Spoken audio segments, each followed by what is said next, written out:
Es fing an zu schneien. برف شروع به باریدن کرده بود. Wenn es scheint, muss ich nach Hause, sagte Hugo. Das wollen meine Eltern.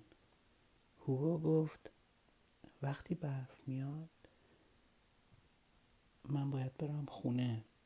این چیزیه که پدر و مادرم بهم گفتن. Schade, sagte Lars enttäuscht. لارس با ناامیدی گفت چه حیف. Aber ich gehe noch ein Stück mit dir. اما من یکم دیگه باهات میام.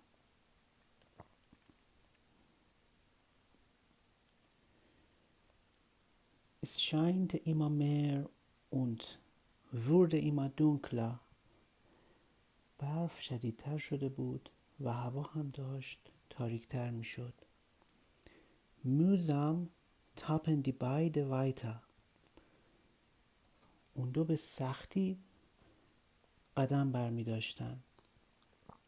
Und als sie kaum noch etwas sehen könnte, kuschelten sie sich in den frisch gefallenen Schnee und warteten. اون دو به سختی قدم برمی داشتن و وقتی که دیگه نمیتونستن جایی رو ببینن خودشون رو تو برفا جمع کردن و منتظر شدن. Endlich hörte es auf zu schneien. بالاخره بارش برف متوقف شد. Und der Himmel wurde wieder hell und klar. و آسمون دوباره صاف و روشن شد. Lars und Hugo schauten sich um. لارس و هوگو به اطرافشون نگاهی انداختن. Wo sind wir? Wir finden bestimmt nie mehr nach Hause. jammerte Hugo. هوگو منمن کنان گفت ما کجاییم؟ ما دیگه نمیتونیم مسیر خونه رو پیدا کنیم. Keine Angst, Hugo, sagte Lars. لارس گفت نترس هوگو. Ich habe mich schon oft verlaufen und immer nach Hause gefunden. من خیلی وقتا راهو گم میکنم اما همیشه به خونه برمیگردم.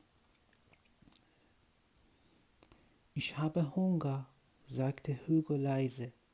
هوگو به آهستگی گفت من گرسنم شده.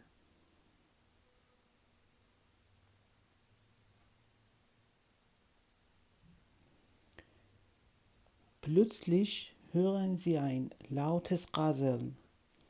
ناگهان اونا یه صدای بلند شنیدن.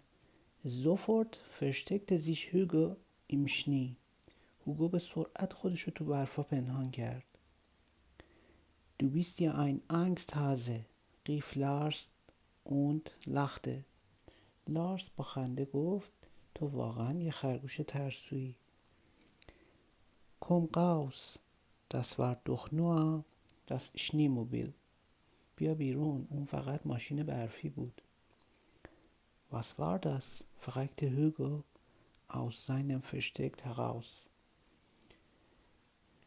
هوگو در حالی که از سوراخش بیرون می اومد گفت اون دیگه چی بود؟ Das Schneemobil، یه ماشین برفی. Es gehört zu Polarstation. اون یه ماشین برفی بود که متعلق به ایستگاه قطبیه.